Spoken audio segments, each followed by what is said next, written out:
Welcome back to your Pelvic Health Podcast. My name is Susan Winograd, the owner and founder of Pelvicore Rehab and Lead Wellness, and I am thrilled to be your host today.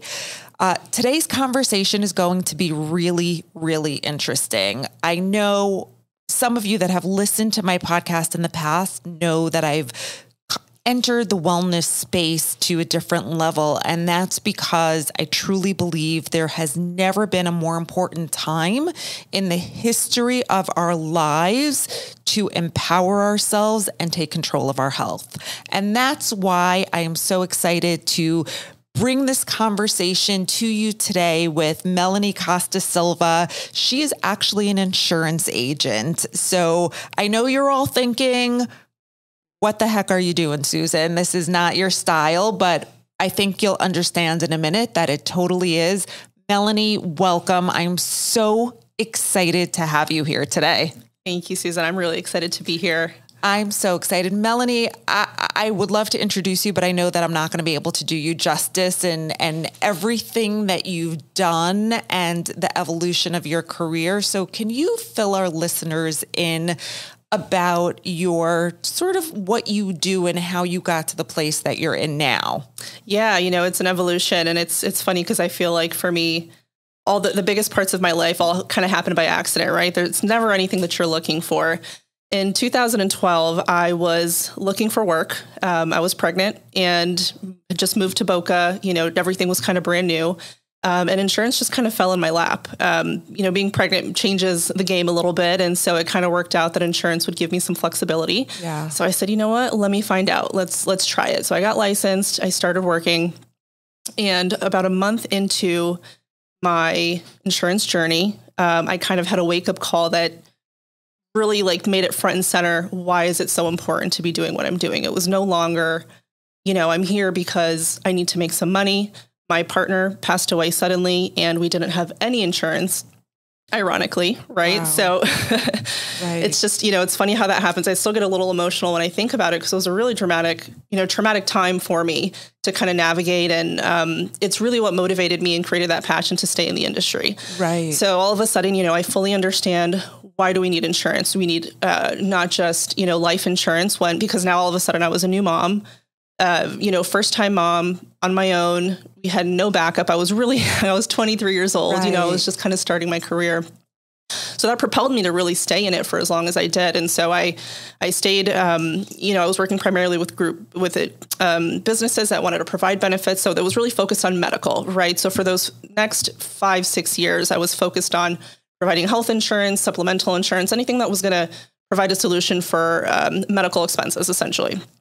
So, come 2018, I remarried, I had another baby, and with that pregnancy, I started having a series of medical issues, right? And there were so many moving pieces at the time that when you look back, it's like, okay, you're really sitting there with, this 1,000-piece puzzle trying to figure out where you're even going to start, because I had recently been married.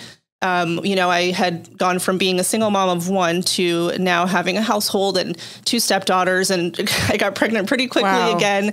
So all these changes, and then feel so vulnerable. And then your body's going through all these things, like all these hormones, right? All these crazy things. So this series of different medical events started happening for me. But I kept telling myself, it's just a pregnancy. I just need to have the baby and then everything's going to kind of settle back in. I was relatively, I was 28, I think, at the time. So it's not like, I don't know. I thought I was in good shape. Who even knows, right?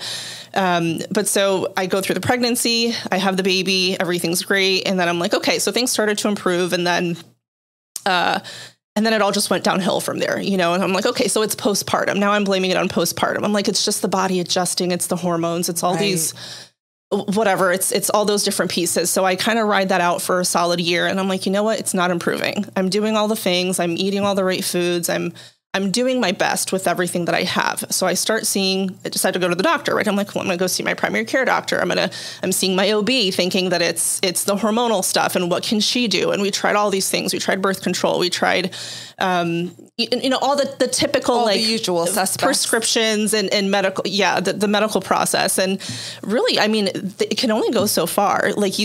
you would think that when you're going through literally, like I had a laundry list of symptoms of different things going on, and the solutions were so limited. Yeah. It's almost like in what I find with my client is that it's almost like an experiment. You know, you come with a list of symptoms and they're like, okay, let's try this medication. If this medication doesn't work, we'll try that medication. If medication doesn't work, we'll try a combination of the medication. So you're a guinea pig. Yeah, you're a guinea pig. And I actually recently had a client who came to me, and he's the one that like really made that paradigm clear in my head. He had been struggling for like 8 months, and I'm sorry, I interrupted your story. No, go ahead. But he came to me, and the first question is, what brings you here?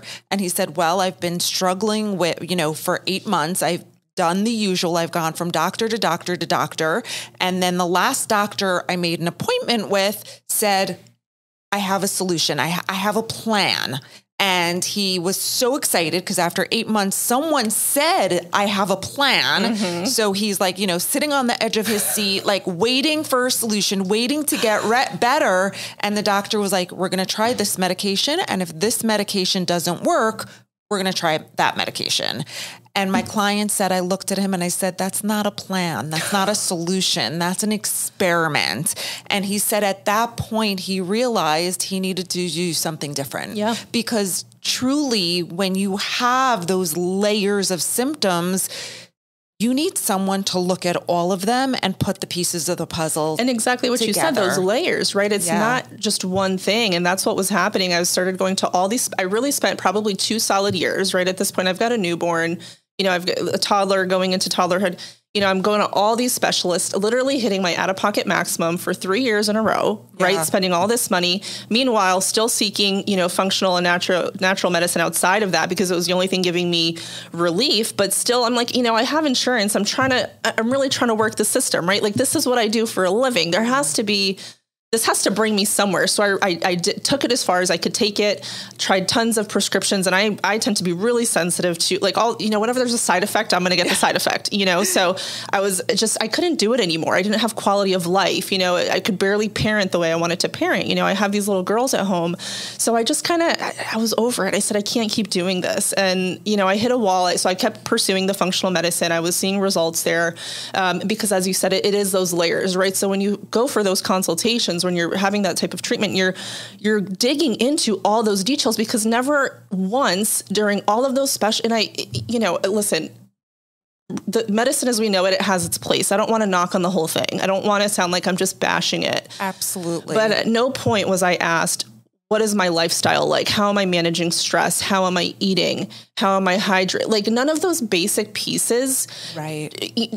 None of it was discussed. Hormonal conversation, like what is that looking like? How is my body being affected after? And then on top of that, I had this is another important detail. Just before meeting my husband and getting married, because we got married pretty quickly. We got married in like 5 months, right? So it all happened kind of fast. Right. So shortly before that, I had gotten breast implants. All this stuff about breast implant illness wasn't really a thing, right? I think that was this is in 2016, maybe around the time that it was starting to... I think it was just emerging. It was just the conversations were starting, but women are still being told you're crazy, right? So that had also happened right before getting married, now having more kids I'm caring for, getting pregnant again, all those changes. So I started seeing those stories right during this journey, and I'm like, that's me, like that's my story, right? But then that was something I started bringing up too to the doctors, and they're just looking at me like I have 5 heads. There's no possible way. So long story short, I got the implants out. There were a few other layers to what was going on with me that were handled, and little by little, I started to improve. But that brought me right to bring me full circle on my career piece. It brought me to where I'm like, well, at this point, I've been doing this for 8 years, it's like, well, I'm just someone I need to believe in. If I'm going to sell something, I need to believe in it. I'm a bad liar. Like I just can't it's push something. Yes. Absolutely. So now I'm questioning, my whole lifestyle. I'm like, what am I doing? Am I in the right career? I considered going to functional medicine and going back to school and all these pieces. And I'm like, you know what? I've got these 4 little girls at home. I don't want to start over. I don't want to waste the experience I've gotten. Like, yes, that would be exciting to start over, but how can I just take what I've got? Because at the time I didn't really have a concept of like, how do you pursue care for those types of treatments, right? Like, can what I do, because there's nothing in traditional health insurance that's going to take care of you when you're going that route. Correct. So, I said, well, maybe I can just rebrand, right? If the bare minimum, I'm going to start with changing the conversations that I'm having. And it doesn't mean that I'm not still going to be there for the traditional health insurance, the people that need it as it is, right? Because 90% of my business is still regular health insurance, right? Because it is still a fit for a lot of people. So it's not to say that it's not still doing what it's supposed to do. Yeah. And we want to be able to tap into that in the right situation. So what I always say is that, people think that I'm bashing conventional medicine because I'm in the holistic space, and I'm really not. Conventional medicine has come a long way, and they are amazing at certain things, like when you're in an emergency, right? What I always say, if someone's having a heart attack, I'm not going to do diaphragmatic breathing with them, right? I'm going to call 911. I'm going to get them to the hospital. Yeah. And if someone is in a car wreck, I'm not going to start mobilizing their shoulder in the field. I'm not going to start doing range of motion. I'm going to get an ambulance and get them to the hospital, because the conventional model is amazing at keeping you alive in a crisis, in an emergency. What they're really not good at is preventing a crisis. Right. What they're really not good at is preventing another crisis, right? So it's very reactive. It's not proactive. And it's also really not good at that complex situation where there are layers and it takes time for someone to really put the pieces of the puzzle together and incorporate a lifestyle model. Yes. And that's it too, right? It's not something that happens overnight. It's a process of kind of resetting of releasing the toxic burden, right? All those parts that have been accumulating potentially our entire lives. And that's part of what I started to realize is this isn't something that just started today, or just because of the pregnancy, or just because of the breast implants, or just because of the stress or whatever. Really, it had been accumulating for probably my entire life, right? Because they say with each generation, it just kind of compounds from back whenever it, we kind of started with all the processed foods and all that stuff, and our parents, and then, it came through us, and now I passed it to my kids and all that stuff. Absolutely. So, so that brought me to the rebrand. It brought me to, okay, for me to feel good about what I'm doing, I need to change this conversation. I started looking for other solutions for myself, right? It really all started with, how do I, first of all, take care of me and my kids in the way that I need it done. So I went to medical cost sharing. That was my first step, was, okay, I need to find a solution for me to be able to still cover my expenses, because I can't take the risk of not having any benefits at all, right? Not having any insurance. I need to have some way of knowing that if a major situation, if an emergency happens, like you said, if I'm hospitalized, if there's a surgery needed, if there's any of these pieces, that I'm not going to be left with, $150,000 medical bill that I'm unprepared for. Right. If you're lucky, it's $150,000. Exactly. I think it would probably be more than that. So here's the thing, right? So what I started to find when I went that route of like, okay, well, I'm going to just explore the cash pay route, right? Because my health insurance isn't doing for me what I need it to do, not for the model of care that I'm pursuing. Right. I started to find that when you go in as cash pay, it's a completely different game that you're playing, right? I mean, there were many times where, even with my health insurance, if I went in and asked the question, what is this going to cost me with my health insurance based on the percentage that I owed, right? Depending on how my benefits were set up, or I don't want to use my insurance at all, I want to be cash pay. How does this look? More often than not, I was spending less. Right. So not to burst the bubble of the secrets and whatever of the system, but it's true, because with health insurance, they're kind of inflating all the price points because they're playing this big game on the back end. Yes. Right. So they inflate the pricing so that they can, who even knows really what's going on back there. But when you really, and here's a little example with that last pregnancy. So my daughter's 5 now. She turned 5 in April.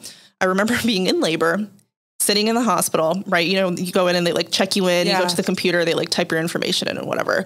And I'm sitting there like 6, I just found out later I was already 6 centimeters dilated, right? In pain. And I'm looking at this paper on the wall while she's typing my insurance information in, and it's saying, okay, if you're cash pay for labor and delivery, cash $3,000. And I'm sitting here thinking wait a minute.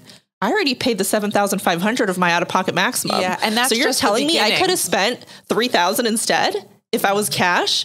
Right. So how do you justify? Right. And I think emergency room visits are very similar. Yeah. Like if you go in and, you need to do cash pay, they're charging you a lot less than your insurance. Yeah. Yeah. So, and when you come in and say that, you say I'm cash pay, now they're having a different conversation with you. Although I will say what I've found, because I've been on the medical cost share program now for a couple of years at least, The majority of providers they just can't comprehend that somebody would like choose not to have health insurance, right? Like I had to take my daughter to the emergency room earlier this year, and they were automatically trying to walk me through like this Medicaid process. And I'm like, no, actually I don't qualify for Medicaid. You know, it's not, I'm just cash pay. Like, it's not that they just like couldn't process this information. So, you know, it said, it's okay. They're going to bill me at home. I'll take care of it then. It's not a big deal. But it's, because we've so been indoctrinated in this idea of the, conventional insurance model. Even in my practice, people are so trained to think within that paradigm of do you take my insurance? What insurances do you take? Like, where in reality, many times if they paid out of pocket, it would be cheaper than going through their insurance. So I was so grateful to have met you and for our paths to cross because, as you will tell us, there are other options for people. And as we move toward this direction of people wanting more complete care, and I'll say that because it is more complete care. You're not going to get complete care in the conventional model. We've got to start thinking outside the box and looking at different paradigms. Yep. Yes. And that's the thing, right? Is for you to be able to accommodate seeking, these unconventional models of care. And it's funny when I say that because I'm like, really, this is like the most basic form of care, right? Is like looking at the ground, the root cause, right? What are you eating? Are you exercising, all those pieces? And you could speak way better to that than I could. I only, have my own experience, but it's hard to have that conversation and even create that model of care for yourself when you're on a traditional health insurance plan. And there are ways to combine it though, right? Absolutely. And you'll tell us, and I just want to, the biggest challenge, and I think the biggest frustration my clients go through, Melanie, is that there are layers, right? We have different systems in our bodies. I'm not going to start going into the physiology of it, but in the conventional model, you're treating each system in its own silo and no one's communicating, right? Yes. Oh my gosh. I used to say this. I'm like, I swear I have to like find one doctor for my pinky, another doctor for my ear. Yeah. I'm like, I can't, can I just have one conversation that we can encompass everything and not Correct. So, people come to me after 2, 3, 5 years of going from doctor to doctor, and every doctor does their own tests, and they literally come to me with this collection of results because no one's taken the time to look at all of the pieces and put them together because I promise you they are all connected. And in their defense too, I'm sure that the system that, from the perspective of the physician, their system that they're working through isn't really accommodating their ability to do that, right? They kind of just want to get you out the door and move on to the next person, probably because it's just not set up to benefit them to do it any other way. You know what? Doctors today, again, people think I bash conventional medicine, but doctors don't have it easy. They're frustrated too. They have to see more patients in less time for less money. My husband's a physician. My dad was a physician. When my husband started his emergency medicine career, he was a partner in his own company. Now these financial companies are buying hospitals and emergency room companies, and it's not healthcare anymore. It's business. That makes sense. It really is business. So you have people making decisions about your health that are not healthcare providers. A dollar on figures. Yeah. Yep.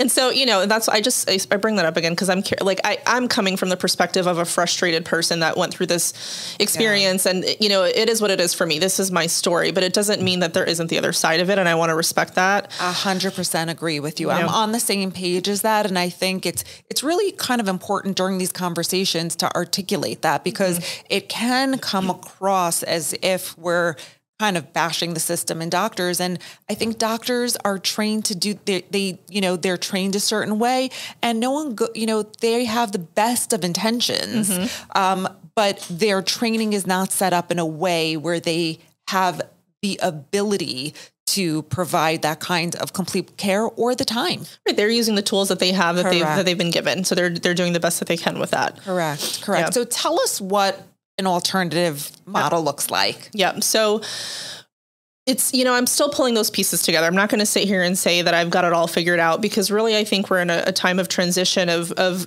really creating that narrative of what is that going to look like? How do we make this work? So really the way I approach it with my clients, because like I said, the majority of my clients are still looking for traditional health insurance. And it's not even always that's the best solution for them. It's because of the way that the system is structured, because even because of cost and some of those pieces, sometimes it just ends up that way. But the reason medical cost sharing, in my opinion, is a great fit is because it's catered towards the individual that wants to focus on quality of life, on maintaining preventive care, right? So it's not a program that is going to share costs for your annual physical, for that preventive care, for your well woman exam, for those pieces. But when there is an injury or an illness, that's when it steps in and says, okay, this is essentially, and it's, it's funny because I think community is really what changes the game always.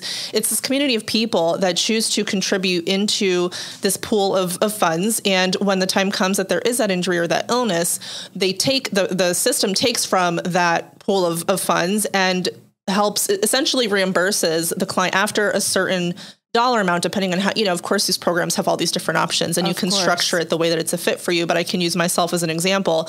I have mine set up where after the first $500 of an injury or illness, of whatever treatments that are being sought, then I become responsible at $501, right? Mm-hmm. Or I'm sorry, it becomes shareable at $501. So I'm always on the hook for that first $500 up to 3 times a year of events. And that's for my family collectively. So like I have me and my 2 daughters on this program, and let's say the 3 of us each had an event and then there was a 4th, we wouldn't even have to contribute that first $500 the second time. So what is that doing for me? It's giving me that peace of mind of knowing, okay, when there's an emergency, I know I'm going to be on the hook for that first $500 and then the rest is shareable. And why does that make sense, right? Because the first question really that I typically get is people are thinking, wait a minute, how does that make sense? This program has to go out of business because I'm getting billed, $500,000 for a week in the hospital or whatever it is. Well, it makes sense because when you go in and you're, like we said previously, when you're having that conversation now on a cash basis, they're treating it completely differently. They're not inflating these price points, right? That like the pregnancy, the maternity example that I mentioned, that was like half the cost, and again, I'm not the expert on medical expenses, I'm doing the insurance piece, but when you start to break down those numbers and look at, okay, in real life, when I went in for this particular treatment, this is what I actually came out of pocket. And I've been finding that I'm coming out of pocket a lot less, not only because on a cash basis, you can negotiate rates, you can, you're just having a different conversation, but also because it's put a lot of money back. So I was previously spending probably about $1,000 on premium, just on the monthly cost for the program, the insurance that I had myself and my 2 kids on. Right. And that's just going into the pocket of the insurance company at the end of the day, right? That's not a copay or a deductible expense or anything that's contributing to my care. That's just for my ticket in the door for them to say, okay, we got your back if something happens. So really I transitioned to, and again, my personal setup, right? It doesn't mean it's going to look exactly like this for everybody, but I transitioned to the medical cost sharing. Now I'm spending half that. Wow. I'm taking that extra $500 and putting it towards my wellness, my preventive care, right? Making sure that we're maintaining our health as opposed to waiting until there's an illness to then seek care. Because also, we go for our annual physicals, but if you just go to the doctor and say, hey, I'm feeling a little bit off, but I don't have a specific symptom that I want you to treat and give you medication for, there's not much that's going to be done. Correct. But you can seek different types of care that's having those conversations with you and saying, how do we boost the immune system? How do we improve the gut? How do we do all these things? Like maybe this, just give you that most vitality possible. Yeah. How do we prevent and optimize our health so we don't need to get into a crisis situation where we then have to use the traditional model. And it sounds like the cost sharing really gives you the flexibility to have the peace of mind to know that if there is a crisis, you're going to be okay. But it puts money back in your pocket to spend on wellness, to find those root causes. And I am telling you, I think people are looking for that more and more and more. And you said it right there, it gives you that flexibility because you don't have a network of providers. Because again, as far as a physician knows or a hospital knows, you're a cash pay patient. Yeah. So you can go anywhere you want. You can, in many cases too, and I just had this conversation yesterday with a client that, we were discussing, does it make sense for her to transition from health insurance to the medical cost share? And she's like, she was very frustrated. She's like, either way, when I go in and I say, I'm just going to pay cash because I can't take this, I can't wait for my insurance to approve it and give me the referral and whatever, and they went ahead, they were going to give me an appointment 3 months later, and they went ahead and put me in that week when I said I would pay cash. I'm like, well, I would too, because insurance takes forever to pay. But if you come in cash, right? Yeah. And, not for nothing, but I think we have to understand, and I think this is what the general population that's not in the health space doesn't understand, that as far as I know, and I could be wrong, healthcare is the only industry where you provide a service and then an insurance company will decide at a later time whether you are going to get reimbursed for that service. 100% agree. It's so backwards. So backwards. It is so, like, I go get my hair done, I have to leave a credit card, and if I cancel, there's like a $50, or my husband and I started talking about the fact that restaurants are doing that now. Really? Yeah, we love this restaurant in Hollywood.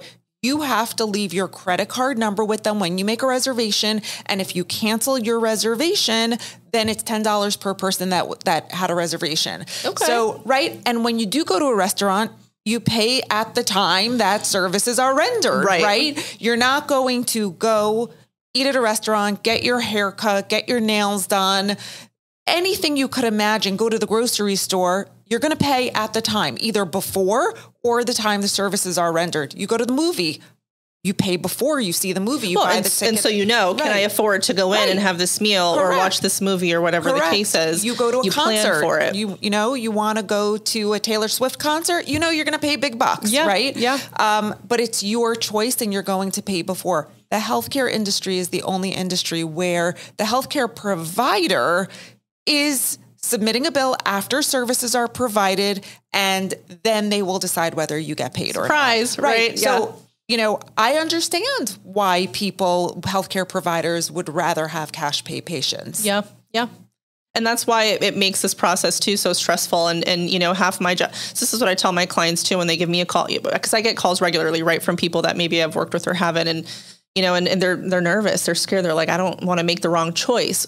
Why do they feel that way? Because they've been in a situation more than likely before where they thought they were making the right choice, and then they went to actually use the program, and it was not at all. They were billed all those extra expenses and whatever the case is. So, half my job is really creating calm, right? And letting them know this is how we're going to approach this. My job is to know the rules of the game, and to, I can't control all those pieces, those other pieces, but I know how to kind of play the game and help you find what you want. We're never going to check all the boxes, but if we can make a priority list of what's the most important to you, whether it's the monthly premium, whether it's the deductible or the out-of-pocket maximum, or it's the doctors that are in the network, we can at least now figure out, okay, how do we check those top two or three boxes, right? And that at least gives people peace of like, okay, that one issue that I've had that was traumatic for me, we've got that covered. Kind of sounds like dating. I don't know why you're like saying, we're never going to check all the boxes. We're never going to check all the boxes, but we want to check the important boxes. I'm like, it's like the dating game. It makes sense because it's a relationship, right? I mean, you have a relationship with your medical care, same way. And so tell me, like, what the process looks like. Like, if I come to you and I say, Melanie, I'm sick of the traditional insurance model. Mm-hmm. We have people coming to us that have $10,000, $20,000, $30,000 deductibles. So yeah, that's pretty common now. Catastrophic. Yeah.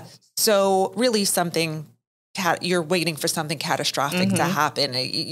You're basically waiting to get sick to use your insurance. Exactly. But that's a whole different conversation. Yeah. So let's say I'm coming to you, Melanie, I have a $10,000, $20,000, $30,000 deductible. No one's taking care of me. I feel like shit. Like, how can we navigate this in a way where I have money in my pocket to pay for a more complete care model, but I'm also not panicking? Right. So, I always want to know first is what type of care are they looking for? What pre-existing conditions do they have that they need recurring care for? Because there are certain situations where you don't necessarily want to move away from the health insurance model, at least not yet, right? So if somebody has like diabetes, for example, they need something that's going to cover those pre-existing conditions. It's going to give them the medication that they need. But that doesn't mean that they can't work towards a game plan of maybe moving away from that. Right. So now it becomes a conversation of, well, what can you do in the meantime? Because do they want to move towards that direction of, like you said, so you kind of pull those pieces together. What are we really trying to accomplish? What's like the overall pain point? Right. Because sure, I need a solution, a financial solution, but it's also like, what's the emotional piece behind it? So we kind of try to dig into that. And really the process of moving away from health insurance is not complicated, because the medical cost share program and the other programs available, and I keep referring to the medical cost share program because it's the only thing I'm aware of right now that gives you that, because health insurance, really what you're getting from it is you're getting that out-of-pocket maximum. You're getting that cap that's saying, okay, worst case scenario, if I'm hospitalized for a month, I'm never going to spend more than X dollars, because my plan says that after I've spent $8,000, $9,000, $30,000, whatever it is, I'm done spending for the year until my plan renews. And now I have to start over, but that's a new conversation. Right. With medical cost share, there's multiple companies out there that do this, right? The company I work with is called Sedera.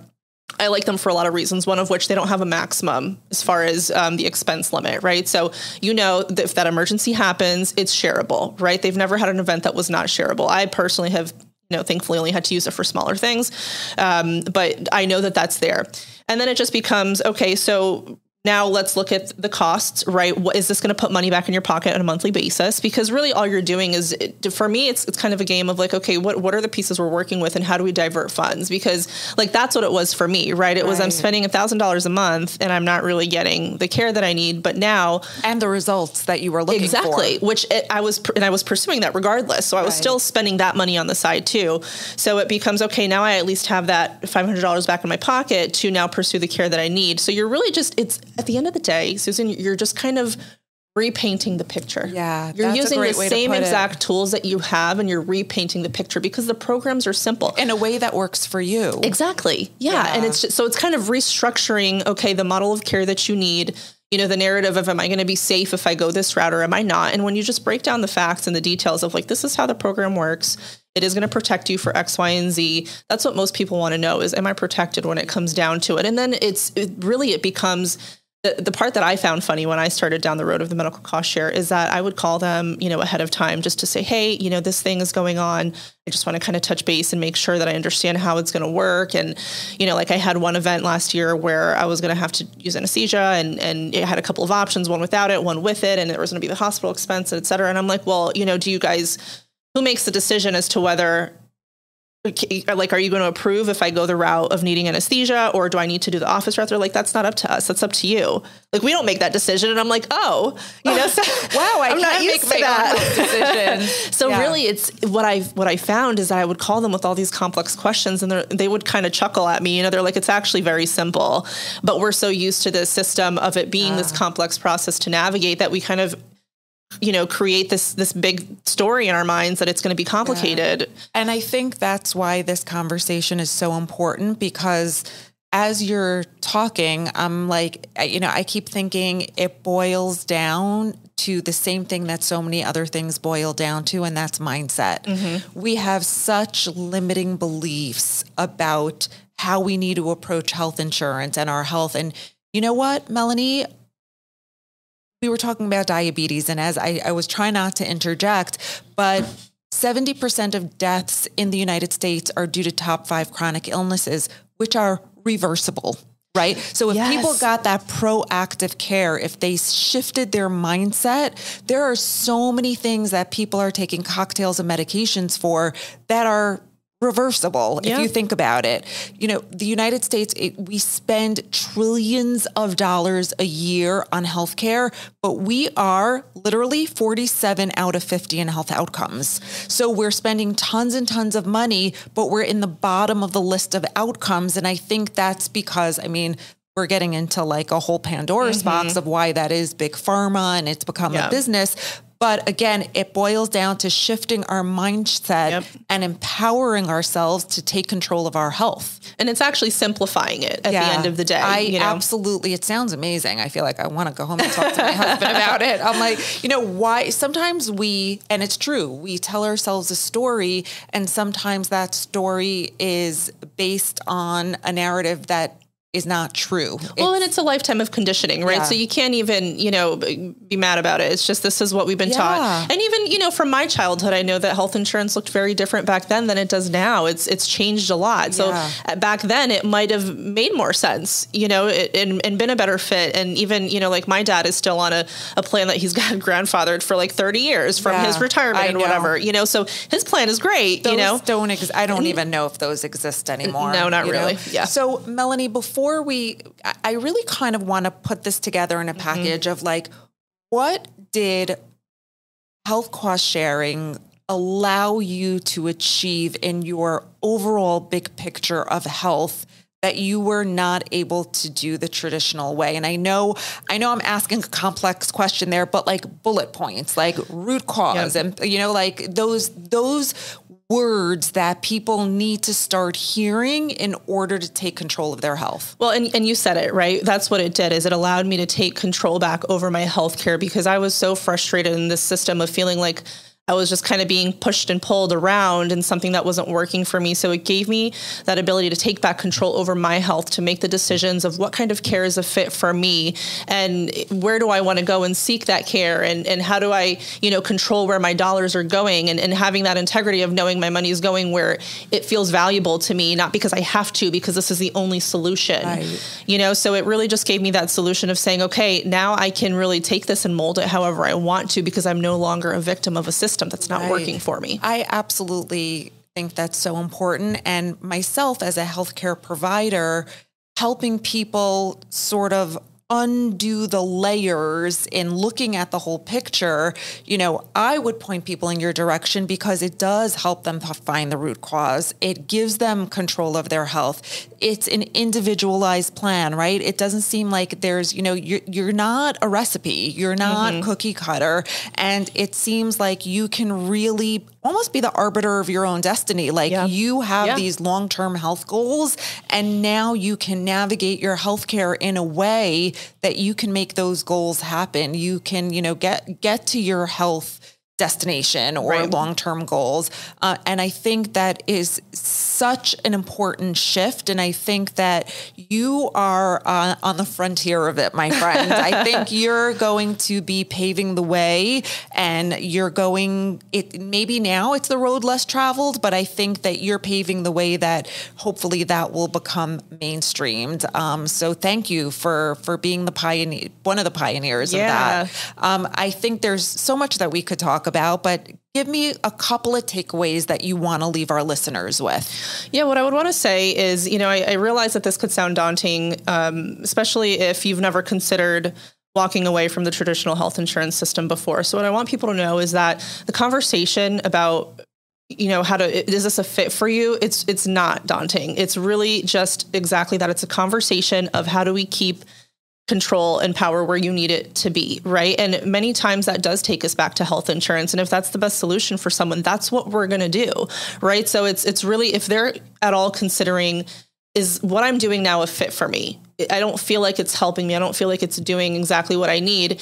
It's a simple, harmless conversation to just say, let's kind of see what puzzle pieces you're working with. Let's put them back together the way that best fits for you. And wherever that lands, whether it's health insurance, whether it's marketplace, whether it's using an HSA and just paying cash, whatever that looks like for you, that's what we're going to do. But there's absolutely nothing wrong with questioning everything, with reevaluating, with flipping. I had this example. I read it in a book somewhere. I wish I could remember now, but they were explaining that sometimes when you can't, this person was trying to paint a still image and they just couldn't get it right. What they did is they turned that image upside down, and all of a sudden they were able to create this painting almost like to a T, right? Because now you've gotten out of your head of what you think it's supposed to look like. I love that. And, I think that we also have to remember that in our minds, in the healthcare model, there's white and black, right? White is healthy. Black is you've got a diagnosis and you need an intervention. And between white and black, there's a ton of gray, right? And we're not trained to think in the gray. No. But the gray, a lot of times, is where where we can be proactive. The gray is where we can take control of factors that we have control of. It's the playing field, right? It's the playing field. So, I encourage everybody to get on the playing field. Don't wait until something bad happens and you're in the black and you need to, now address a crisis. That's a great segue to, I have no doubt that people listening to this are going to want to find Melanie Costa Silva and all that you have to say. So Melanie, where can people find you? Where can people reach out to you? Where can people, get to a place where they can have that conversation with you individually? Yeah. So you know what? It's pretty simple for me right now. I have a website. It's a holistic benefits, WHOLEISTIC. So www.holisticbenefits.com. And everything will be in our show notes. So, I know that you're all going to want to reach out to Melanie. So just look at our show notes and all the websites and everything will be there. But go ahead. Yeah. Yeah. And then, I think my email will be there if you want to contact me that way. I'm just kind of starting to get all these social media pieces set up. So I'm going to have Instagram going soon. I've got a Facebook page. It's also just facebook.com/holisticbenefits. So, you can message me on there. You can email me, whatever works best for you, or just kind of, stay behind the curtain and peek if you want to. You don't have to contact me yet, but you could stalk her for a little while before you reach out to her. But I hope that eventually you'll reach out to her. Melanie, thank you so much for joining me on your pelvic health podcast. I know personally that this is going to be one of many conversations that we have, maybe on about how we can collaborate to really help people take control of their health. So thank you for doing this. Thank you, Susan. I'm so happy to be here. Of course. Thank you so much for tuning into this episode of Your Pelvic Health Podcast, where we get to the real lowdown of all pelvic health matters. And remember, if you like this episode, follow, and leave us a 5-star review so that we can bring you more of the content that you want to hear. And if you know of somebody else that would like this episode, please share and tag us so that we can help continue the conversation. And always remember that you need to be your own best advocate, and healing requires a whole body approach.